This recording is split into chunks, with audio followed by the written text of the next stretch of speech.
ಶಾರದಾ ದೇವಿಗೆ ಪೂಜೆ ಸಲ್ಲಿಸಿ ಸಸಿ ನೆಡುವ ಮೂಲಕ ಸರ್ಕಾರಿ ಶಾಲಾ ದಾಖಲಾತಿ ಆಂದೋಲನ ಜಾಥಾ ಕಾರ್ಯಕ್ರಮಕ್ಕೆ ಚಾಲನೆ ನೀಡಿದರು. ಗುಬ್ಬಿ ತಾಲೂಕಿನ ಸಿಎಸ್ಪುರ ಹೋಬಳಿ ಹಂತದ ದಾಖಲಾತಿ ಆಂದೋಲನ ಕಾರ್ಯಕ್ರಮವನ್ನು ಆಯೋಜನೆ ಮಾಡಲಾಗಿತ್ತು.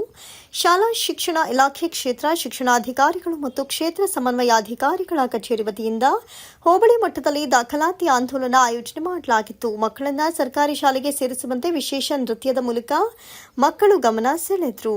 ಈ ಸಂದರ್ಭದಲ್ಲಿ ಎಸ್ಟಿಎಂಸಿ ಅಧ್ಯಕ್ಷರು, ಸದಸ್ಯರು ಸೇರಿದಂತೆ ಸಿಆರ್ಪಿ, ಗ್ರಾಮ ಪಂಚಾಯಿತಿ ಸದಸ್ಯರು, ಶಿಕ್ಷಕ ವೃಂದ ಹಾಗೂ ಗ್ರಾಮಸ್ಥರು ಭಾಗಿಯಾಗಿದ್ದರು.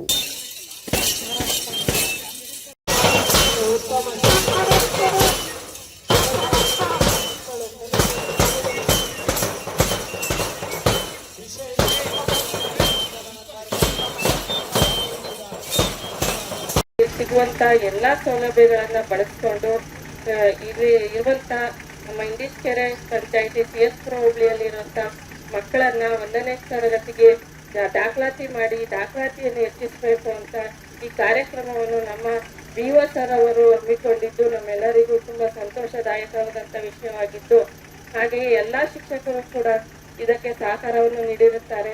ಎಲ್ಲಾ ಗ್ರಾಮಸ್ಥರು ಹಾಗೆ ಇಲ್ಲಿ ಸಿಗುವಂತ ಸೌಲಭ್ಯವನ್ನು ಪಡೆದುಕೊಂಡು ತಮ್ಮ ಮಕ್ಕಳ ಮುಂದಿನ ವಿದ್ಯಾಭ್ಯಾಸವನ್ನು ಹೆಚ್ಚಿಸಿಕೊಳ್ಳಬೇಕಾಗಿ ಈ ಮೂಲಕ ನಾನು ಎಲ್ಲರಲ್ಲೂ ಕೇಳಿಕೊಳ್ಳುತ್ತೇನೆ.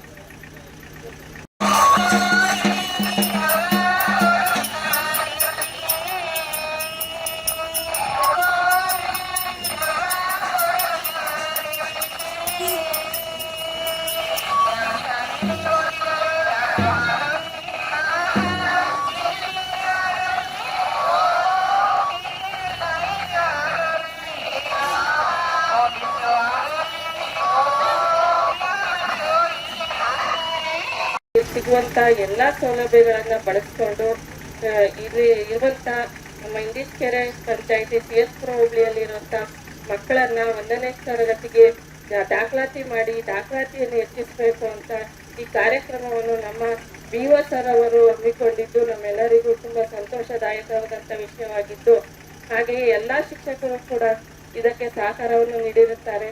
ಎಲ್ಲಾ ಗ್ರಾಮಸ್ಥರು ಹಾಗೆ ಇಲ್ಲಿ ಸಿಗುವಂತ ಸೌಲಭ್ಯವನ್ನು ಪಡೆದುಕೊಂಡು ತಮ್ಮ ಮಕ್ಕಳ ಮುಂದಿನ ವಿದ್ಯಾಭ್ಯಾಸವನ್ನು ಹೆಚ್ಚಿಸಿಕೊಳ್ಳಬೇಕಾಗಿ ಈ ಮೂಲಕ ನಾನು ಎಲ್ಲರಲ್ಲೂ ಕೇಳಿಕೊಳ್ಳುತ್ತೇನೆ. ನಮ್ಮಂತವ್ರಿಗಂತಾನೆ ಸರ್ಕಾರದವರು ಸರ್ಕಾರಿ ಶಾಲೆ ತೆರೆದಿದ್ದಾರೆ ಅಲ್ವಾ?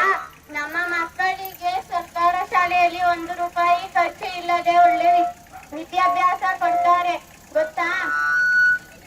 ಹಾಗಾದ್ರೆ ಏನೇನು ಸೌಲಭ್ಯಗಳಿದೆ? ನಮ್ಮ ಊರ ಶಾಲೆಯಲ್ಲಿ 1ನೇ ತರಗತಿಯಿಂದ ಇಂಗ್ಲಿಷ್ ಮೀಡಿಯಂ ಇದೆ.